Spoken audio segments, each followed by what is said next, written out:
Okay, so what I am going to talk about is actually, the official title is Good Art, Good Politics, but in a bad speaker kind of way, I have already changed the title this afternoon, and it's now called Walking the Tightrope Between Art and Activism. Yeah.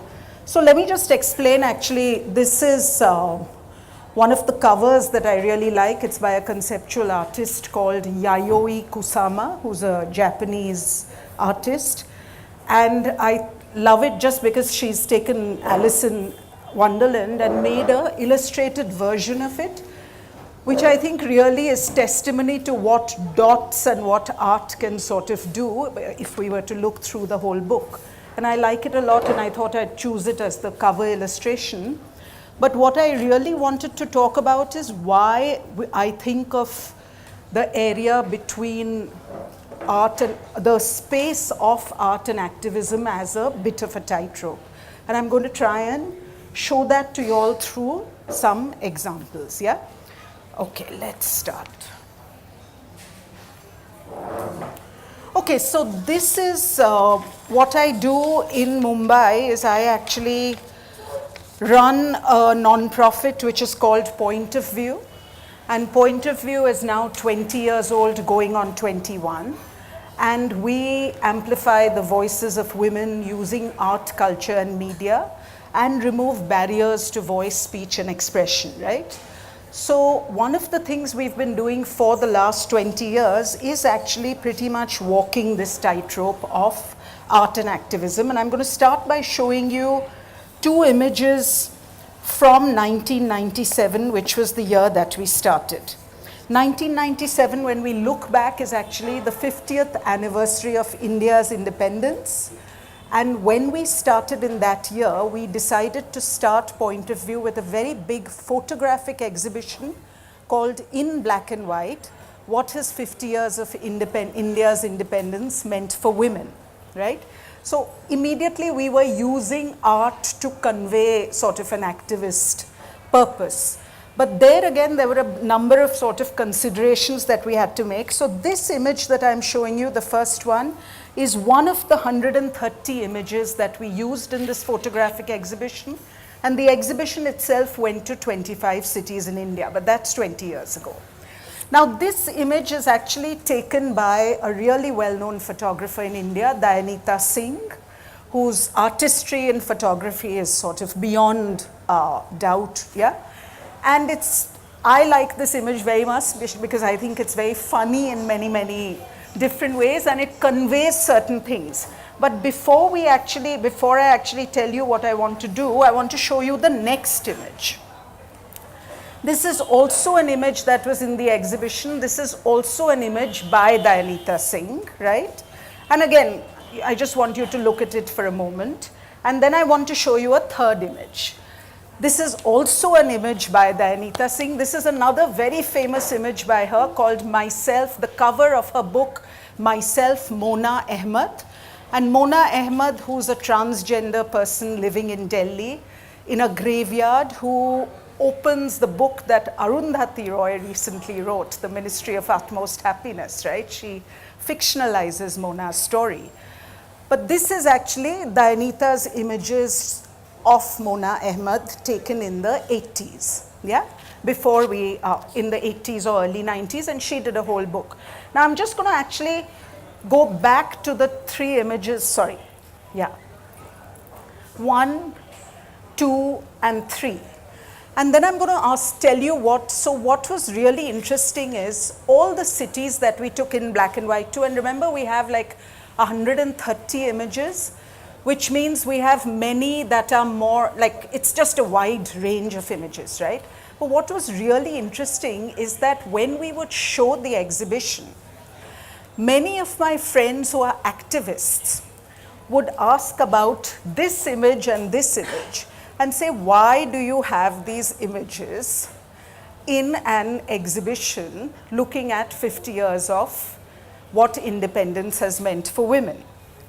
But when they saw the third image, this one, which is of Mona, the transgender woman, and of course all the images had captions, This very automatically struck most of my activist friends as an image worthy of being in an exhibition like this, right? So the point I'm not trying to make is something deeply profound, but the point I'm trying to make is that we have certain frames in our heads around what art is and around what activism is. And we found 20 years back, the minute we did our exhibition, that both these frames were colliding in people's heads, right? In terms of, and I just want to say a couple of, so I think for people, this fit very much into the frame of art and activism, because even though the artistry is as much or as little as the other two images, you can see very clearly here that this is a street-based image, right? You can see that it's not about people who are privileged, but about people who are marginalized. Once you read the caption, because it's not evident necessarily just from looking at the photo, but once you read the caption, you would know that she's transgender, which is also a gender that's marginalized. So it fits into sort of our frame of activist art, in a sense. Not activist art, but sort of that intersection. But I think the interesting thing about the two previous images, like to me, this one is actually a very interesting image, because to me it speaks actually of privilege, right? And just the kind of frock that she's wearing, this girl, which I find unbelievably charming, right?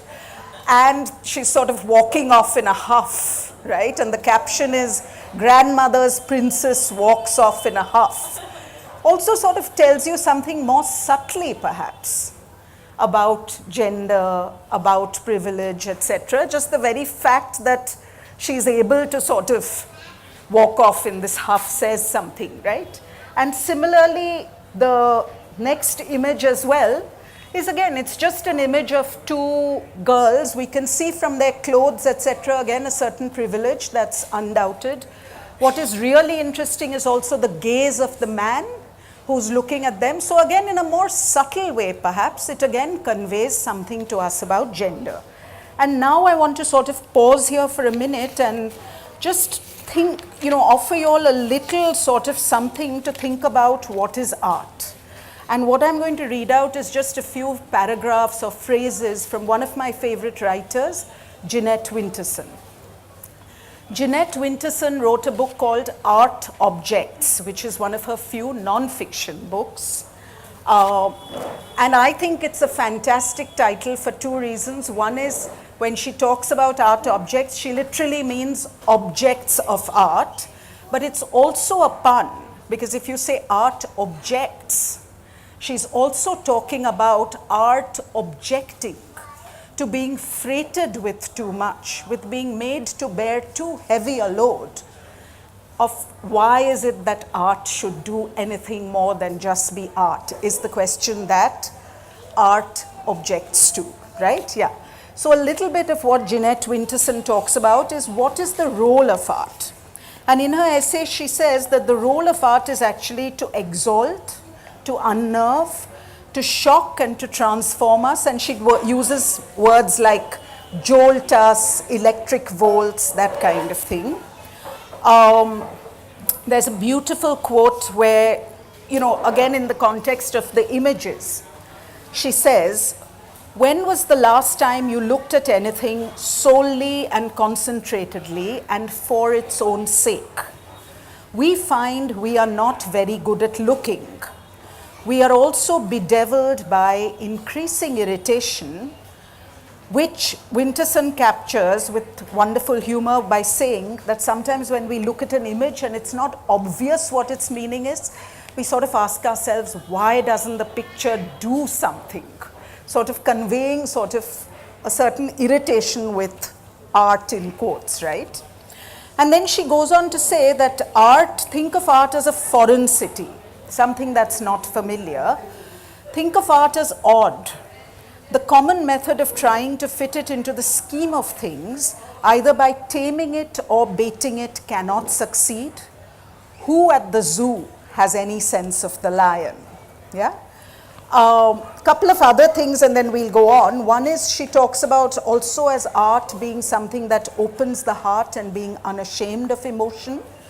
And here I think it's very interesting because, you know, activism often tries to open the head through information, and art tries to open the heart or the experience or a number of senses through sort of a mix of emotion, etc., right? So it's not that I'm saying that there's an intrinsic clash between them, but I'm also trying to show you how there are slightly different modes of cognition and what each tries to do in a sense.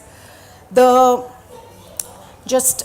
other thing is that she says, which I really agree with in the emotional thing, she says, a picture, a book, a piece of music can remind me of feelings, thinkings I didn't even know I had or had forgotten, right? And that's what art can actually evoke in us. And the last thing is she talks about how art is something that takes risks, that takes the past and says it in a way where you're sort of reclaiming it, but you're looking at it anew, without familiarity, without predictability. There's a sense of discovery, there's something to be discovered. In that context, I'm now going to show you two more images which I think illustrate Jeanette Winterson's point perfectly, even though these are not affiliated to our work as such. Okay, so this is actually a drawing by the Gond artist Bhajju Shyam. And Bhajju Shyam, when he went to London for the first time as somebody going from a village in Madhya Pradesh, experienced great cultural dislocation, right? Some alienation, many things were unfamiliar to him. But what he knew was how to paint. And what he did was he captured what he felt in London through these paintings. So this painting is actually called The Underground Kingdom. And he has taken a snake and he's actually used it to sort of show the subway system in London or the London Underground, right? So it's again taking very much something that's familiar, but recasting it, reclaiming it and making it sort of unfamiliar and giving you a space where you look at that London Underground through his eyes, just looking at this image and say, hey, maybe this subway system is not that easy to negotiate for everyone in the world, right? What does the snake mean? That kind of thing. And similarly, if you look at the next image, and again, this is lovely, he's just taken a red bus, and he's put his stamp on it, his culture on it, he's brought his art to it, and it's so simple and so beautiful, and of course, the colors aren't showing it up that nicely, but you get a sense. So I think this is again a very subtle way in which, you know, I think all art has politics, and all art doesn't have to be sort of activist, but as long as it sort of conveys its politics, that is really enough, and it sort of uses its artistry, right? Yeah. Okay, the next thing that I want to talk about, and Edgar, can you please keep an eye on the time because, okay, yeah. Is I want to talk about now a very different, say now we jump from 1997 when we started with our first photo exhibition to 10 years later, this is now 2007. We are now at a different phase in point of view, and for the few years previous to 2007, we have been working with a collective in rural Maharashtra in Sangli called the VAMP Collective. VAMP is actually stands for Veshya Anyay Mukti Parishad, Mukabla Parishad, and it's actually a very interesting collective formed mainly of women who are in sex work. Now here when we try to bring together our art and our activism, we encounter a series of challenges that we have never encountered before. In the past, the kind of challenges we've encountered, as I showed you with the sort of photographs, you know, in our exhibition, was a little bit like viewers saying, hey, is this art, is this activism, why is so much artistic stuff there in something which is supposed to be activist, that kind of stuff. But that's one level of tension. Here what's interesting is we decide that we would like to do a theatre production. The theatre production is called My Mother, the Gharwali, Her Malak, His Wife, which of course is a complete riff of an old Peter Greenaway film called The Cook, the Thief, His Wife, Her Lover. And what it talks about is, this is a story of sort of, not a day, but maybe a period of time in the life of a woman who is in sex work. Now the thing that we decide to do is, of course, we could have done this theatre production by bringing a professional theatre troupe to do it. But for some reason, we decide that we would like to actually set up a theatre repertory of women in sex work themselves. And there's actually a very particular reason for that, because we feel that one of the real things that we can bring into the theatre proscenium is actually a very unusual encounter. The encounter between the sex worker as actress and sort of middle class theatre growing audiences, and a way to actually reverse the power dynamics, right, between the segment of society which is the audience and the segment of society that will now be performing. So that's one of the reasons we decide to to set up a theatre repertory.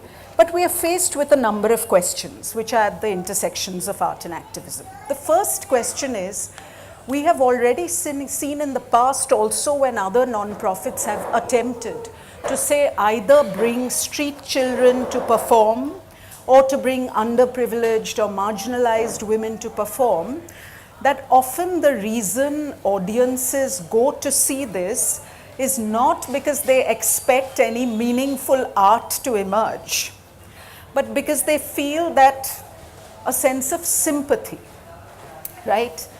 And remember, we are coming from a certain tradition where we have sort of shown that we are capable of working at that intersection of art and activism. For us, it's very important, we don't want the audiences who come to see this to come with sympathy. We don't want them to come and think of, oh my God, these bechara women. We actually want them to go away with a sense of empathy. Maybe come with whatever.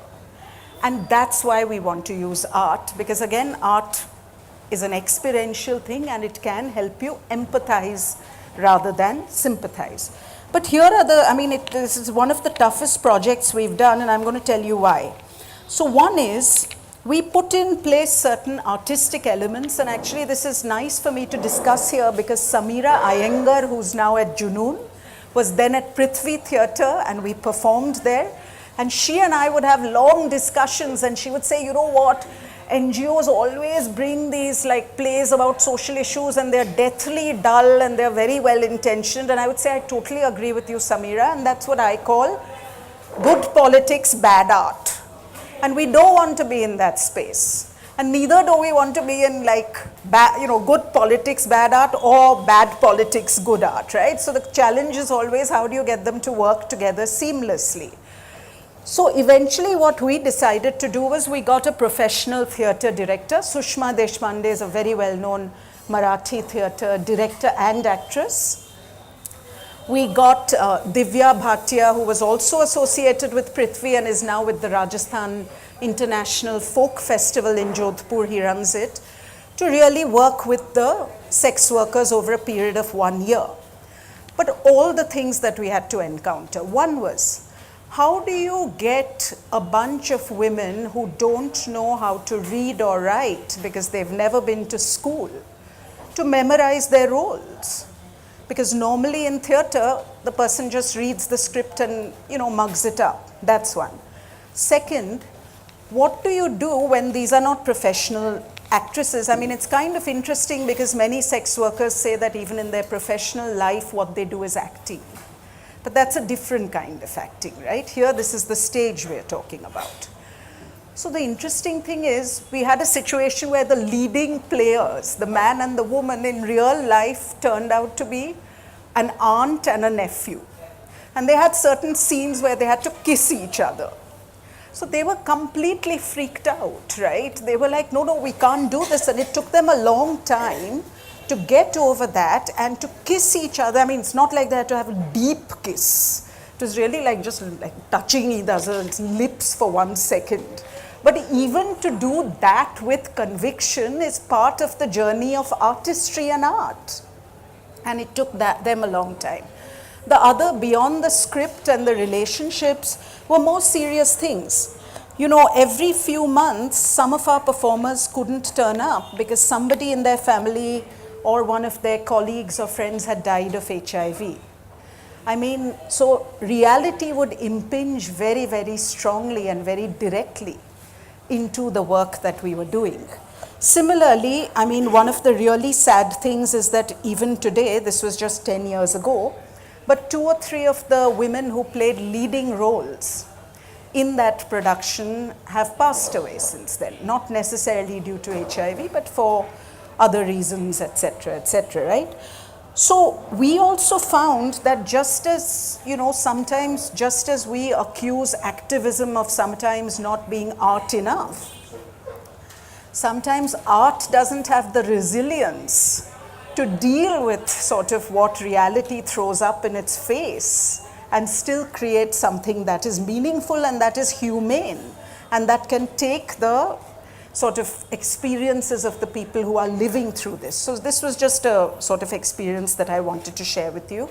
In terms of closing this particular episode, what I wanted to say is that I think we were really happy that when we put this theatrical production out in mainstream theatre venues deliberately, so Prithvi Theatre in Bombay, Ranga Shankara in Bangalore, etc., that people came to it for whatever reason, but after this 1-hour performance, we would actually have the whole cast sit down on stage and interact with the audience.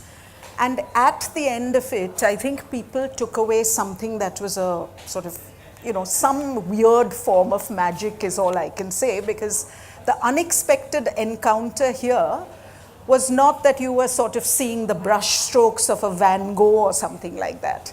The unexpected encounter here was the person themselves on stage putting their life out, right, in a manner that sort of made you see it again very differently, anew through their own lenses, right? Okay, so that's the sort of second episode that I want to get to.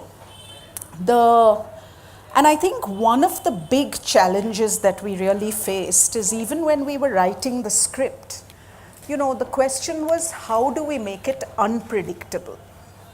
And I think this is really a dilemma for sort of that interface between art and activism. And I want to give you a couple of examples and then make you all hear something as well, right?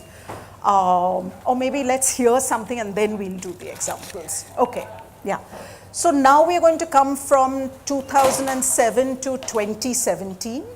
And in 2017, we still continue what we were doing in 2007, which is that we now help sort of grassroots communities tell their own stories through sort of different art forms.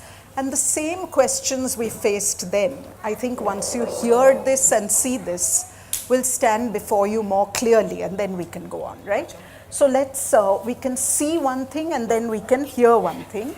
And I'm just going to introduce this. What you're going to hear and what you're going to see now are 2 small little films. One is what we call a digital story. It's a 3-minute little story made using the laptop, etc., film, photography, sound. And it's made by a Muslim women's collective in Lucknow. These are women who come from low-income communities who are undergoing leadership training, and we are trying to help them tell their own story by sort of taking control of the art themselves and making it, yeah? So let's see this. And the second one is an audio story that we did with a similar group in Calcutta, yeah.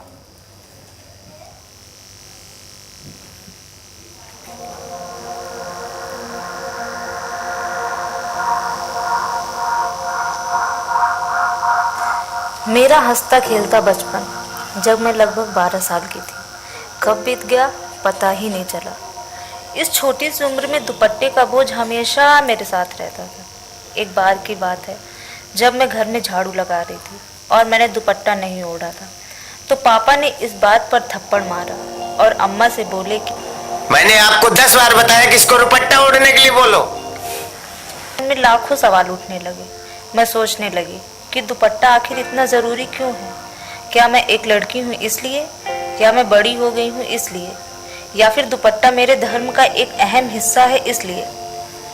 खैर, समय बीतता गया और 18 साल की उम्र में मेरी शादी हो गई। शादी के कुछ समय बाद मैं सनत कदा में लीडरशिप प्रोग्राम ट्रेनिंग से जुड़ी, जिसकी वजह से मुझे सुबह 8 बजे जाना और 10 बजे वापस घर आना पड़ता था, जो मेरे पति को अच्छा नहीं लगता था। 2 दिन तो अच्छे से बीत गए, पर तीसरा दिन ऐसा आया कि सनत कदा आते समय मेरे पति ने मुझसे दुपट्टा खींच लिया और बोले कि अब तुम्हें कहीं नहीं जाना, घर पर ही रहो। उस वक्त मैंने खुद को बहुत मजबूर और बेबस पाया, क्योंकि ट्रेनिंग में टाइम से पहुंचने का डर और बिना दुपट्टे के कहीं जाना तो मेरे लिए बहुत मुश्किल था। पर मेरे मन में एक जिद भी थी कि ट्रेनिंग में जाऊंगी ज़रूर, और तभी मैंने पड़ोस के एक घर से दुपट्टा मांगा और ट्रेनिंग में आई। अब मैं सनत कदा में एक सामाजिक कार्यकर्ता के रूप में काम करती हूँ और ना जाने कितनी ट्रेनिंग लखनऊ और लखनऊ से बाहर लेकर गोवा तक का सफ़र तय कर चुकी हूँ। वैसे जब भी मैं इस वाकया को याद करती हूँ तो सोचती हूँ, मेरे माथे पे ये आंचल बहुत ही खूब है, लेकिन मैं इस आंचल से एक परचम बना लेती तो अच्छा था।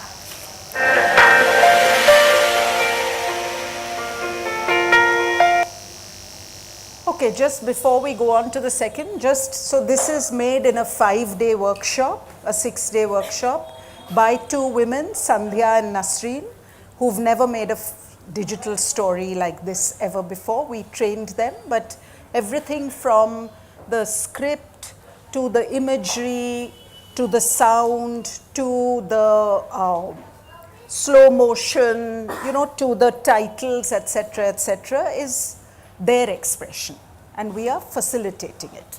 Now we want you to hear something which is a sound, that one, Majabin Semi. Yeah, just this one. I think, yeah. This is an audio clip.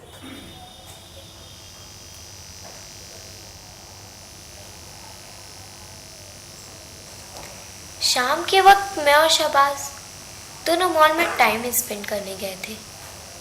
उसको देखकर मैं बहुत खुश हुई, लेकिन साथ ही साथ मेरे आँख भी नम हो गए, क्योंकि हम काफ़ी दिन बाद मिल रहे थे। हमने काफ़ी बातें की। मैंने कहा, तुम कैसे हो शहबाज? हम लोग कितने दिन बाद मिल रहे हैं, तुम ठीक तो हो ना? शहबाज ने कहा, मैं तो ठीक हूँ, लेकिन तुम्हारी याद बहुत आती है। मैं तुम्हारे बिना नहीं रह सकता। मैंने कहा, मैं भी। लेकिन उस वक्त मेरे मन में एक सवाल आया। मैंने पूछा कि मैं तुम्हारी लाइफ में कितनी इम्पोर्टेंट रखती हूँ। शहबाज ने कहा, तुम मेरे लाइफ में उतनी ही इम्पोर्टेंट रखती हो जितनी कि मेरे मम्मी पापा। ये सुनकर मैं बहुत खुश हुई कि मेरे भी इम्पोर्टेंट किसी के लाइफ में है। उस वक्त मुझे पता ही नहीं चला कि पापा के फ्रेंड ने मुझको कब देखा और इन्फॉर्म कर दिया। मैं शहबाज से बात ही कर रही थी कि पापा सामने खड़े आए। मैं उनको देखकर शॉक्ड हो गई। उन्होंने मुझे सीधे घर ले आए। मुझको बहुत मारा पीटा और ऐसे ऐसे जगहों में मारा कि मैं नाम भी नहीं बता पाऊंगी। हमेशा मार खाती थी क्योंकि मुझको शहबाज से बातें करना अच्छा लगता था। एक वही था जो मुझको समझता था, मेरी केयर करता था, जिसकी वजह से मेरे पास से 6 मोबाइल फ़ोन तोड़ दिया गया। लास्ट टाइम जब पापा को पता चला कि फिर से मेरे पास फ़ोन है, तो पापा ने मेरी तलाशी ली, यहाँ तक कि मेरे ब्रेस्ट में बेहाथ डाला। उस वक्त मैं काफ़ी गिल्टी फील कर रही थी। मैं अंदर से पूरी तरह टूट चुकी थी। साथ ही साथ मेरी एजुकेशन को भी रोक दिया गया। मैंने पापा से कहा भी कि प्लीज़ एजुकेशन को पूरा करना है, लेकिन पापा ने मेरी बातों को सुना ही नहीं। तो मैंने कहा, 1000 गलतियों के बावजूद भी आप अपने आप से प्यार करते हो, तो फिर मेरी एक गलती पर मुझसे इतनी नाराज़गी क्यों? इसलिए मैंने ये डिसाइड किया कि मेरी पढ़ाई ना सही तो अब शहबाज ही सही, कम से कम मैं उसके साथ खुश तो रहूंगी, कम से कम मुझको मेरा वैल्यू तो मिलेगा। फिर मैंने सोचा बेशक मुश्किल वक्त बताकर नहीं आता, लेकिन सिखाकर और समझाकर बहुत कुछ जाता है। तो मैंने ये फैसला लिया कि मैं घर पर रहकर कुछ नहीं कर पाऊंगी, ना मैं पढ़ पाऊंगी, ना ही मैं अब शहबाज के साथ अपने रिलेशन को आगे बढ़ा पाऊंगी। तो मैंने घर से भागने का फैसला लिया और एक दिन रात के 2:30 बजे मैं घर से भाग गई। शहबाज से स्टेशन में मिली।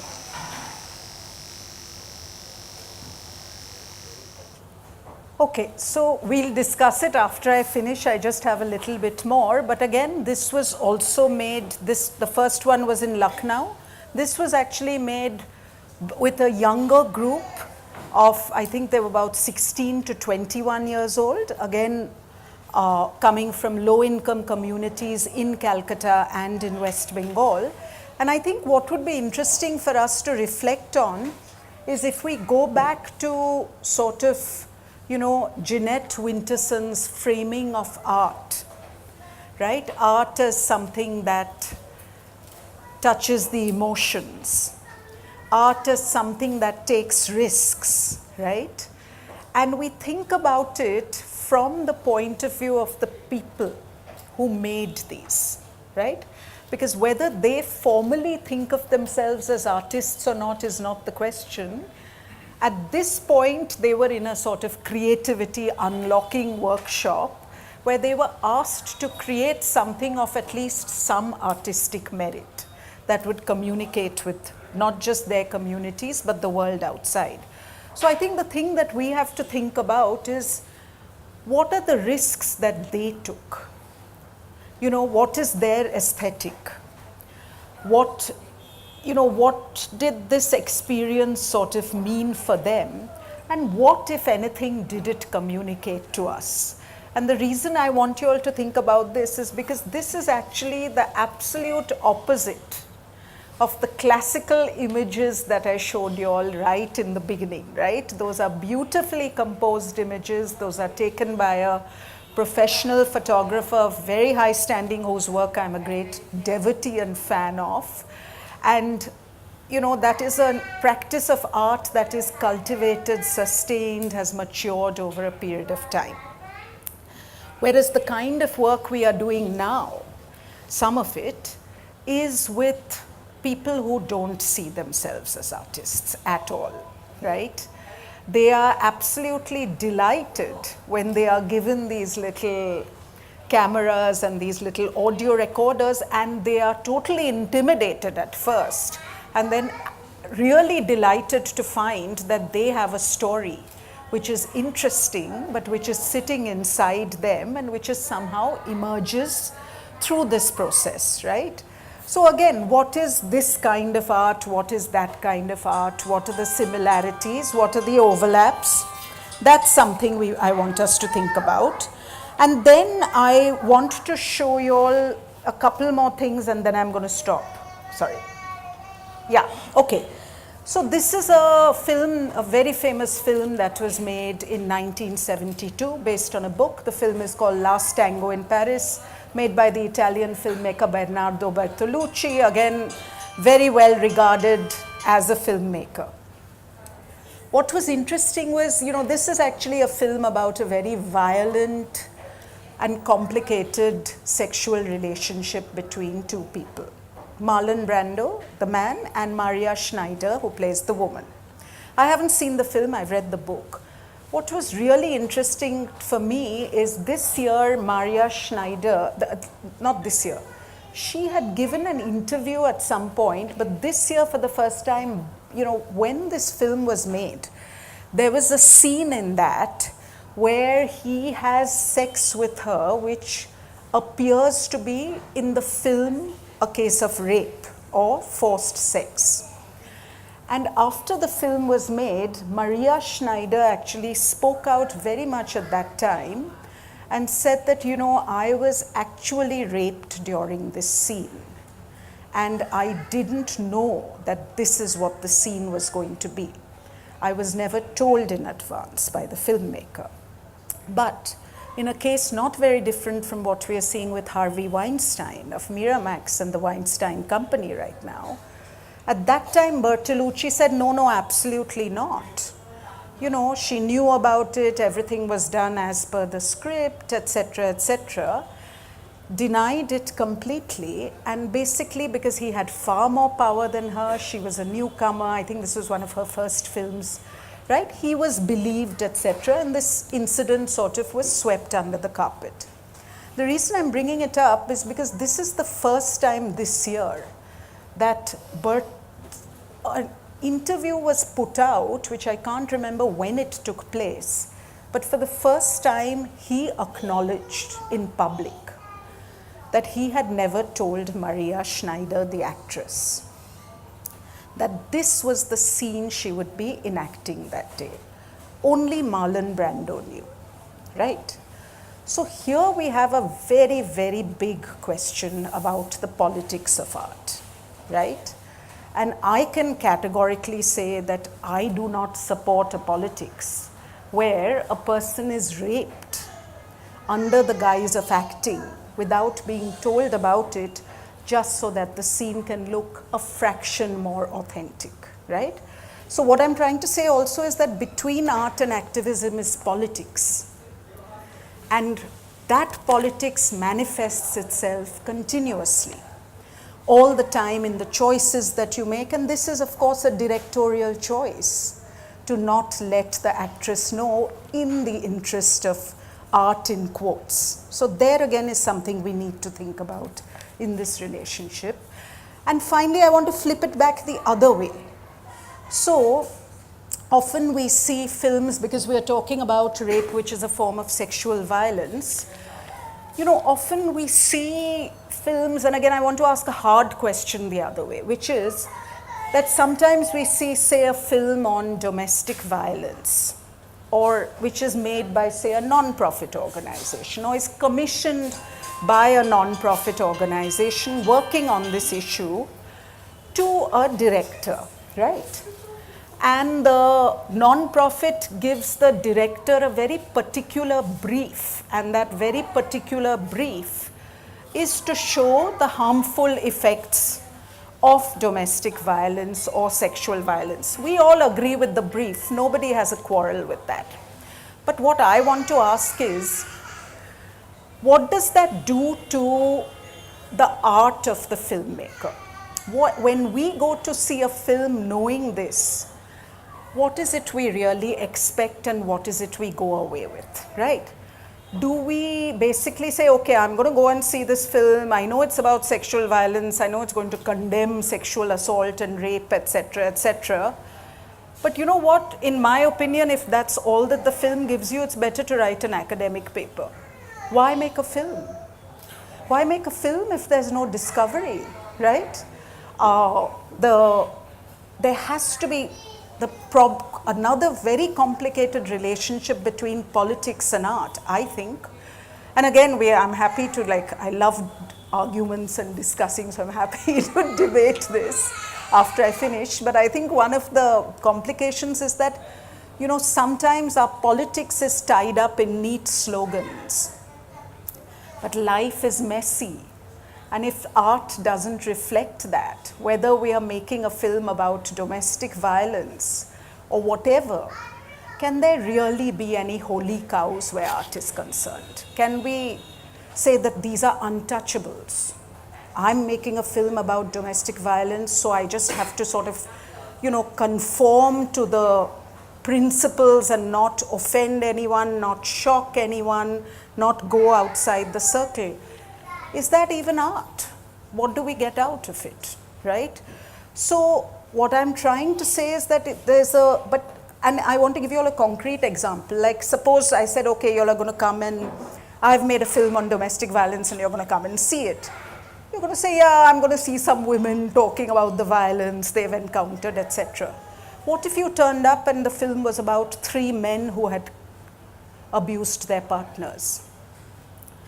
Would I then be accused of promoting domestic violence because I've spoken to the perpetrators rather than the survivors?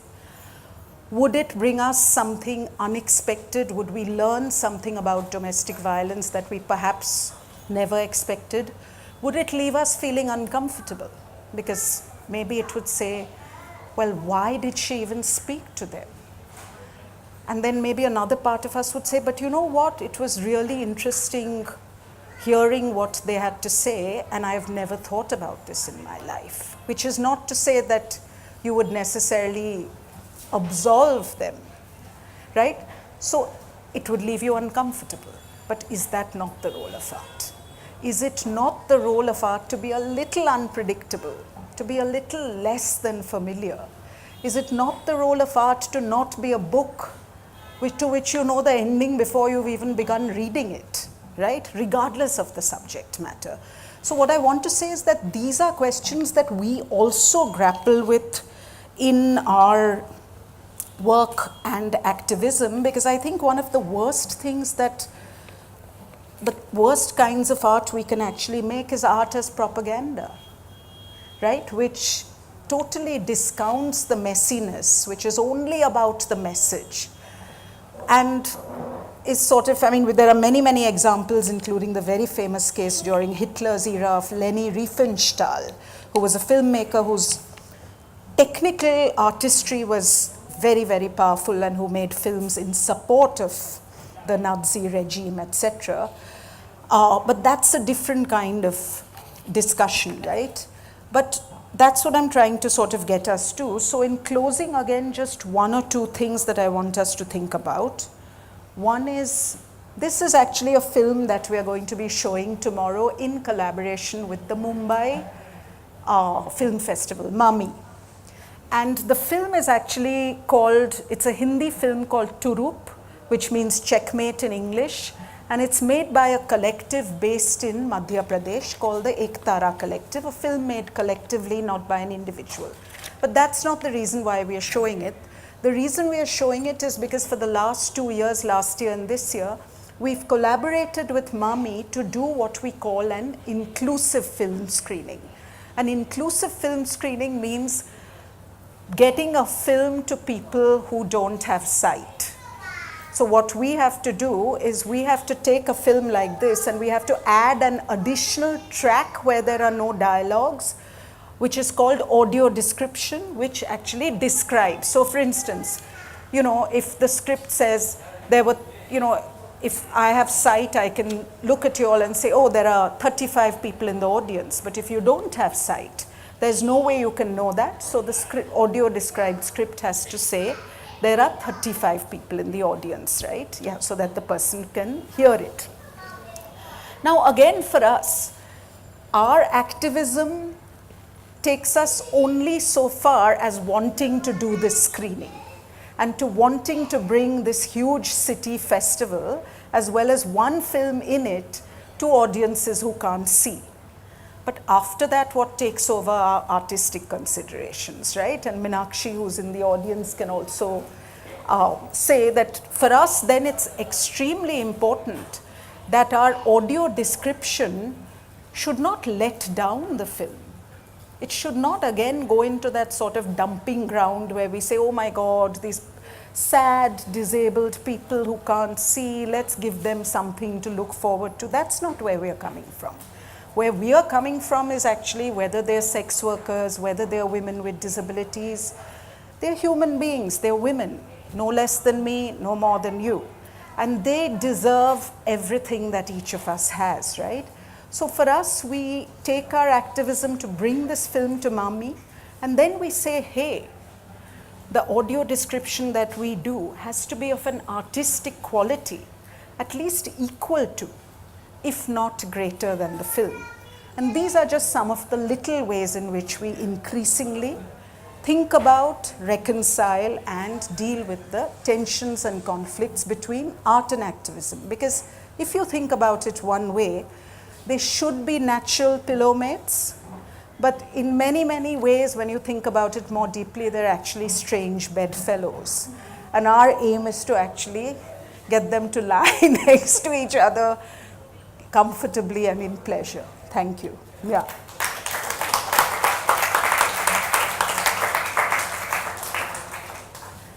Okay, would love comments, discussion, question. Please feel free to disagree with anything I've said. Yeah.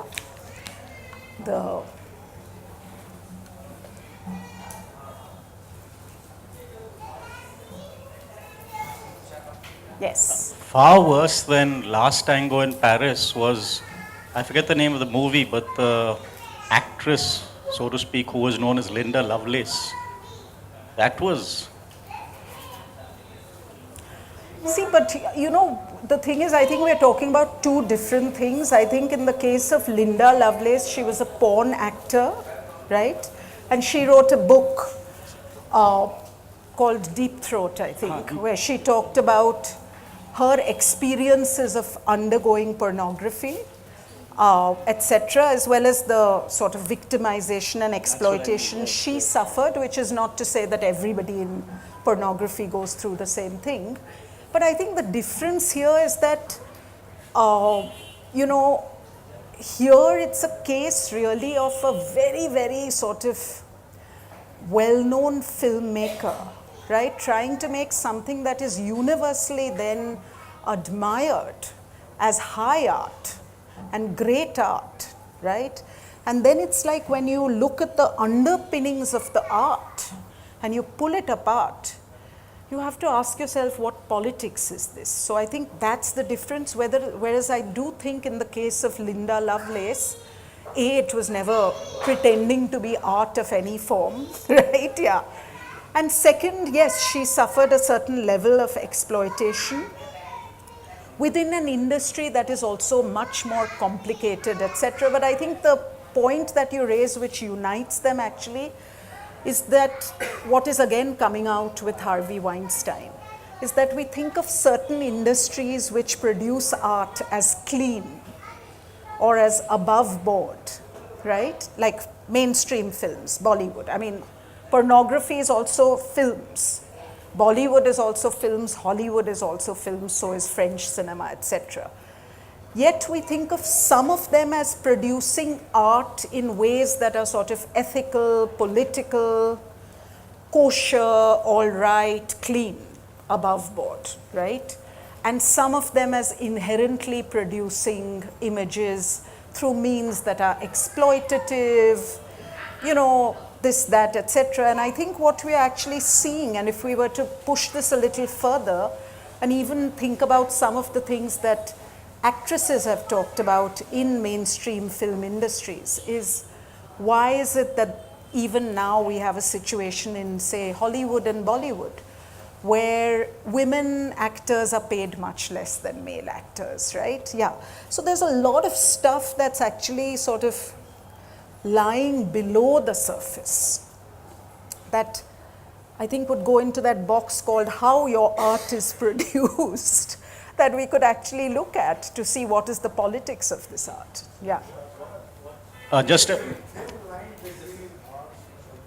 What brought this up, just another thing, was I remember reading in Esquire magazine all those so many years ago, she was at the Oscars, and renowned actors like Rex Harrison and others, when they saw her, they sort of, oh, Linda Lovelace, how nice to meet you. And she was shocked, you know, that actors of that stature were sort of, you know, admiring her. Which I personally think is fantastic, because, you know, I feel like no matter what one thinks about pornography per se, there's no need for us to stigmatize or look down on the women or the people who are involved in it, because as we found again with our experiences of, you know, working with sex workers over a period of time and doing theater with them, it's only when you start understanding that people who do things that are also traditionally seen as very sort of deviant or dirty, that you really sort of understand that they're human beings like any of us, right? So I think it's nice that she was sort of given some respect in that space. And actually what you're saying reminds me of she must have been shocked. But think about the picture we recently saw in the papers of Sunny Leone in Kerala. When Sunny Leone went to Cochin, I can't remember the city, there was an image that was published. Her car surrounded by a sea of human beings who had come out to see her, right? So it's an interesting sort of, yeah. So, Bishakha, I mean, as you have explained, is there a very thin line between arts and politics which can be, you know, kind of transgressed without any actual intention? So I think there are many permutations and combinations, Ratan, but thank you for asking that. One is, I think all art has politics, right? Very well. All art. Like, for instance, if if you see the body of work of a painter, so for instance, if you were to see the body of work of Sudhir Patwardhan, you would be able to tell from seeing, say, 5 or 6 paintings of his, what is at the center of his gaze, right? Okay. And just from seeing those paintings. So similarly, I think all art is political in the sense that, if you were to see the body of work of, say, someone like Aparna Sen, the filmmaker, for example, right? You would see again that she has women who are at the center of many of her films. Yes, that's true. And then you would immediately understand that her politics, without her sort of writing a long thesis or anything of the sort, is that she wants to put women at the center of the frame for whatever reason. Whether it's because she thinks women are just interesting but overlooked, whether it's more political and she says, hey, who makes films where women are heroines, or protagonists, etc. True. Yeah, so everything has a political sort of thing. Yeah. Very. Yes. Good evening, madam. It was very interesting to Thank hear you. 2 or 3 things. There's a very thin line between art and pornography. Art and pornography. D.H. Lawrence, Yeah. at that time, many Obscenity. matters went in Correct. Supreme Court and other. But Yeah. what I wanted to ask you was, recently Richa Chadda in Times of India, there was an article saying that had she compromised, which many others did, she would have got more roles in life. Madhur Bhandarkar's episode and the others. And we very well know this casting couch and all. Why I bring this? Because when you had talked about that film, Marlon Brando and Last Tango and all, many times an upcoming heroine would not know that if she may read a script, but what is the length of the scene and what is the length of that, she would never know. Because, and another thing I wanted to ask you, in that beautiful film which you showed up on wearing dupatta and all, that is what is happening in today's world. Small girls have to stop their education when they reach the age of puberty, and that's why they get entrapped themselves. If you see in UP, Punjab, Haryana and all, no matter what efforts which you are doing with the sex workers and all, bringing them in the mainstream, the reality today is absolutely different. It's a Beti Padhao and Beti Bachao is one thing, but the reality is absolutely different. So could you throw light on all Yeah, this? just the first part of what you've said, you'll just say it again, something about D.H. Lawrence and, yeah, so I think that's an interesting question, and actually that's something we've been looking at. I see my colleagues are smiling at the back, because we've been doing a study actually looking at the Information Technology Act and how it defines obscenity. And as part of that, we've looked at the history of obscenity, and of course, Lady Chatterley's Lover, which D.H. Lawrence wrote, which was banned at that time in India, is one of the cases where it was held to be obscene, right? And I think that is, again, a very interesting question, and I think perhaps connects up to his. I think there's such a discomfort with sex at large that we tend to we are not quite sure where to place either writings which have some sort of, sex or sexuality in it, even if it's lyrically and beautifully written, or images, etc.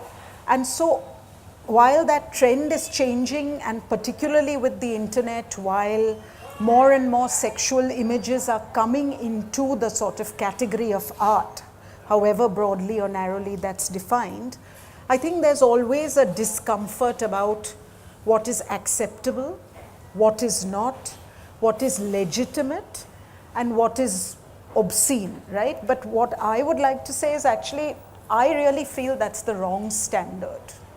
Because I think more than that, the question we have to ask is the question of Last Tango in Paris, which is, was there consent, right? So whether you're an actress and you're asked to do a scene and you're producing art for somebody else, I think it's deeply problematic if you are made to do something without consent. And of course, the issue with things that are considered obscene, because of course a lot of sexual material is considered obscene, is again, it's one of those, what lies in the eye of the beholder, and different eyes see different things differently because there's no universal box in which we can place all this. So I think that's one of the complexities. But I think what we see now actually is, in the internet space, for the first time, we see a lot of women actually writing about things that women, or speaking about things in artistic ways, which women have never spoken about because they've been considered taboo for women. And I'm really referring to this whole basket of body politics, desire, pleasure, love, romance, sexuality, all of this, right? And I think we see like a whole new renaissance actually of, not that high art kind of art, but really people creating art out of their own life experiences on a daily basis and pushing themselves into a slight zone of discomfort for themselves and into zones of vulnerability. Because the truth is that anybody who makes art, whether you're, the young women who are making that little audio story, or whether you're a famous filmmaker waiting for first day, first show on Friday for commercial and critical reasons, if you make art, you always feel vulnerable till some people have seen it and said, hey, I like this works, etc. So what's very interesting in today's day and age is really the large numbers of women, mostly young women, who are really putting themselves out there, with honesty, with vulnerability, with art, and talking about their life experiences as art. What you just explained, Bishakha, just shows the courage of women who are actually coming out with this. Those video clips that you showed us, there must have been, there probably must be millions or probably a billion stories like this happening in our country every day. And it's things like this that we see highlights what is actually happening in our society. And what is bringing out all this is maybe it's maybe the time has come to give women that kind of respect that we have to understand what's happening within her, and basically how she's coming out with it. So is that the main motive of you showing us these particular clips? Yeah, so there were two motives. One is, like you rightly said, art is fundamentally, first and foremost, actually a way to express oneself, right? Everything else put aside. So I wanted to show how we are using artistic formats with people who are, from sort of more marginalized communities to express their own stories. And I'm very curious actually because these are simply made stories, but there's a certain sincerity, there's a certain quality, there's a certain emotion, particularly to the voice, etc., right, which communicates the life experience of that young girl in the story. Thank you. That was very informative. The thing that I wanted to ask you, and this is stemming from your framing of good politics, bad art, or good art, bad politics, etc. And the fact that you talked about young women expressing themselves more and more in traditionally male bastions, right, like self-expression and voice in general. There's been a lot of conversation in this around poetry, particularly the poetry of Rupi Kaur. Yeah. I wanted to know your take on this because there's been a lot of criticism directed at her. Just have you. So, I mean, I really like her poetry. So, I think that's my personal sort of first thing that I want to say. I think it's lovely, and I think those little drawings that she makes, etc., right? Like, it's very beautiful. And again, it's just taking very small experiences which have always been unvoiced and voicing them. But the interesting thing is, I like it because it's poetry. Because it has the cadence, because it has the rhythm, because it has the register of poetry. So it's again taking politics and making it art, right?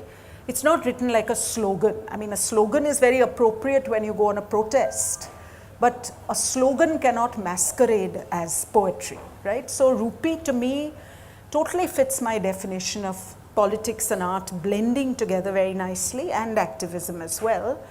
And also, I think it's most unfortunate that people think that the only art which is meaningful is that which is put in sort of physical books, or big coffee table books. Why is it that Instagram or Facebook or Twitter cannot be venues for art produced by people? Because that's where people are going nowadays, right? So if I was Rupi Kaur, say, or a young woman, and I wanted to write some poetry and I wanted readers, the most liberating thing in the world is that if I have a social media account, I can express myself and I can have readers at no cost practically, except of course giving up my data, but share it with other readers, right, and create my own sort of publishing universe, right? And I don't have to wait for a book contract from. So I think even in our heads, we tend to think of some forms of art as more legitimate and some forms as less, but that's not what it actually is, right? Because what we should be looking at is not where it was published.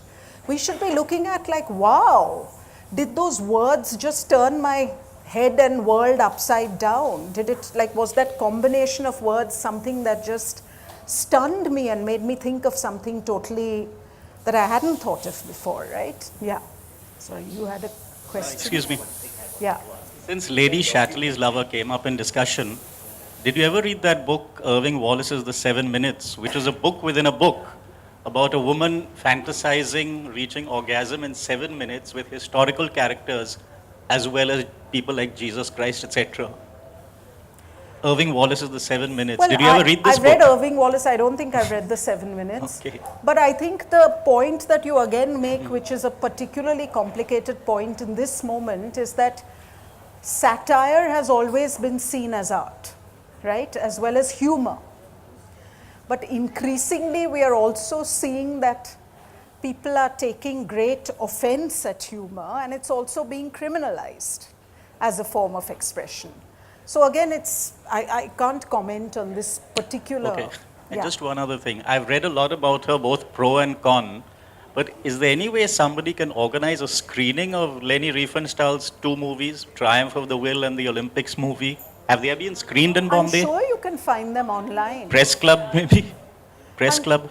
But frankly, I think you can find them online because Okay. they are now out of No, copyright no. as A well. screening, I mean, Well, you know with what, an audience, frankly, I yeah. think the complicated thing is that, again, it's like, her frames may have been beautiful, but I definitely am not in support of sort of the objectives of her, right? So I would most certainly not want to glorify Nadziat, particularly not today. I've seen some of her work, yeah. You spoke about Hitler and politics and art. What about the use of swastik? I guess the swastika, you mean the Nazi? Swastik, not swastika. You definitely know more about it than I do, but the thing is, I don't have anything major to say about it because it's not something that I've studied deeply. I think with all artistic elements, whether it's the swastik, whether it's a bangle, whether it's a bindi, whatever, I think we have to look at how it's being used. Is it being used to subvert? You could take a swastik and you could use it to subvert the whole idea of Nazism or fascisms, right? Similarly, you could take a bindi and you could use it to subvert the whole idea either of like a particular kind of woman or a particular religion or majoritarianism, etc., in an interesting way. So it always depends on what you use these symbols for and who uses them. Yeah. You were saying about Hitler, Schindler's List beautifully depicts.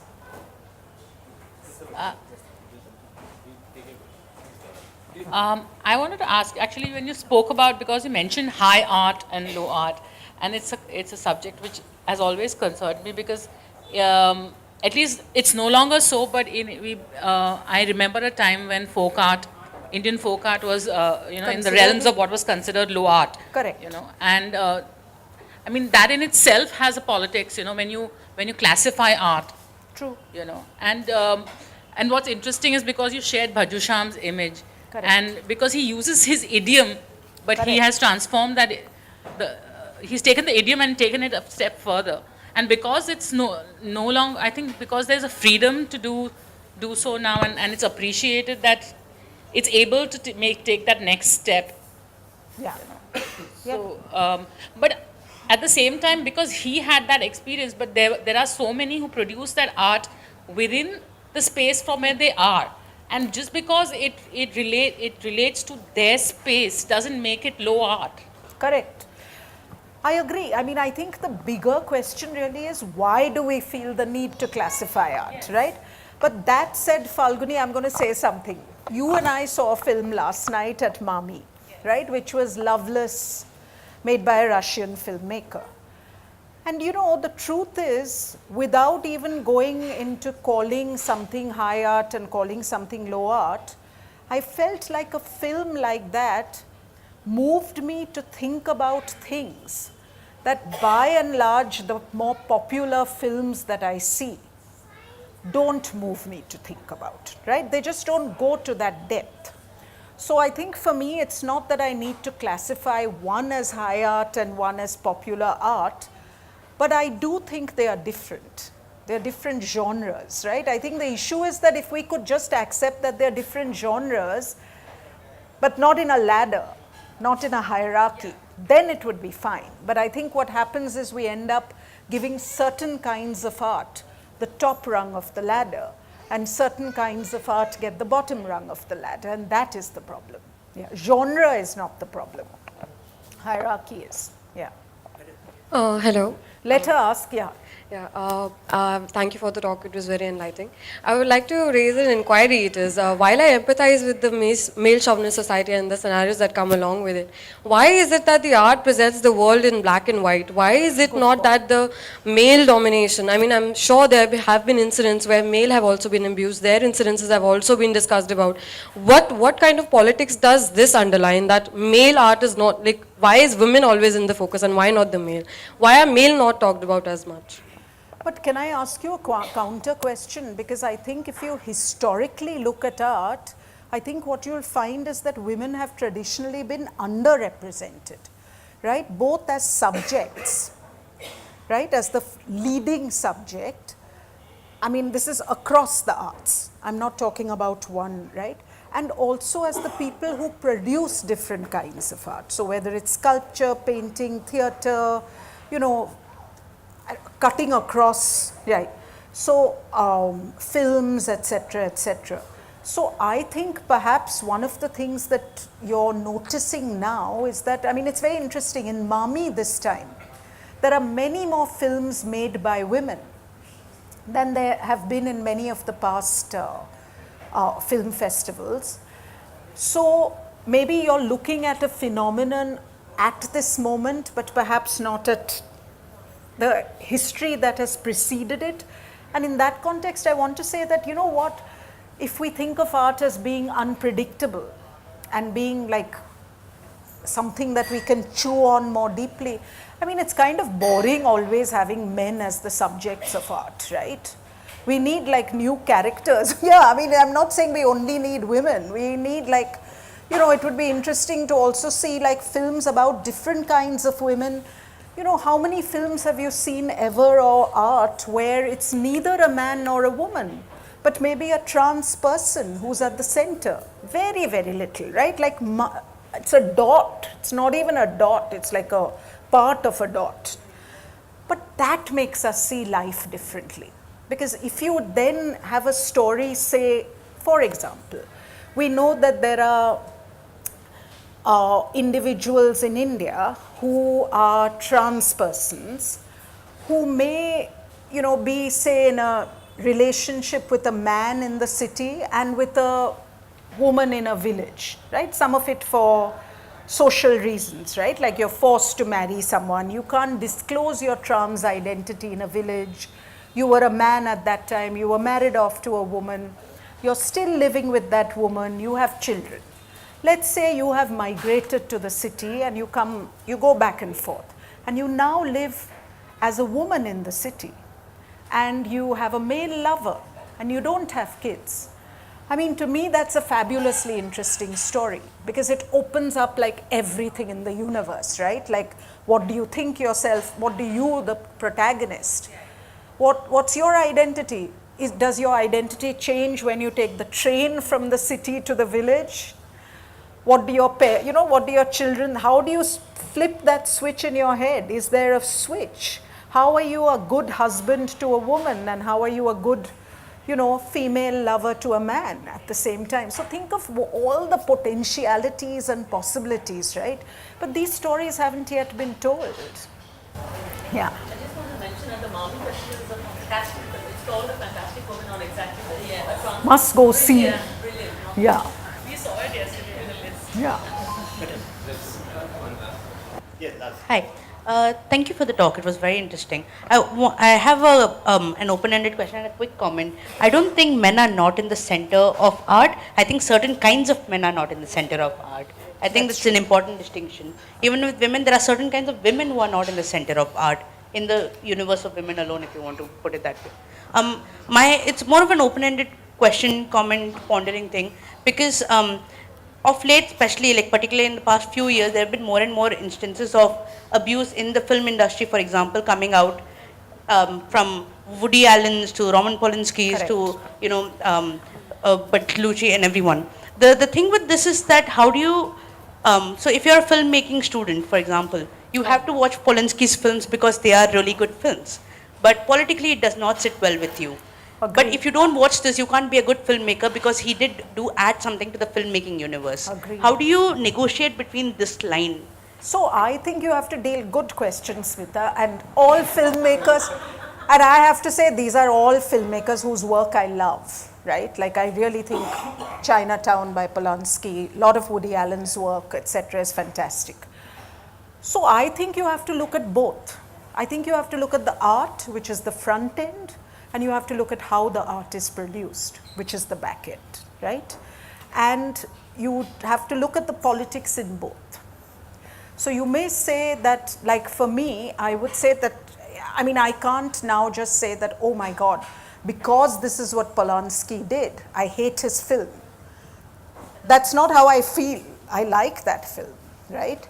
So I would, for me, the way it gets reconciled, I don't know if it's like, I mean, one of my favorite quotes actually is Scott Fitzgerald's quote about being able to hold two contradictory ideas in your head and function. And that is the meaning of ambiguity, classically, right? So I think we have to say then that you can't throw the baby out with the bathwater. You can't say like, no, he's a horrible filmmaker, because that's not true. Yeah, so then you say basically that, look, you know, the film, he's a great filmmaker in certain ways, this is what he's brought to filmmaking, etc. But I totally disagree with the politics of production that he embodies, or the kind of, you know, and that in my filmmaking universe, what I take from him is only this, and this is what I reject. So I think you have to stay in that and break it down to elements. I mean, that's what I do, right? Yeah. For me, it's not meaningful to say that I totally reject his art because I don't agree with his politics. And neither is it meaningful for me to say I totally reject the politics because I agree. I mean, the opposite. You know what I'm saying? Yeah. Yeah. Yeah. Just one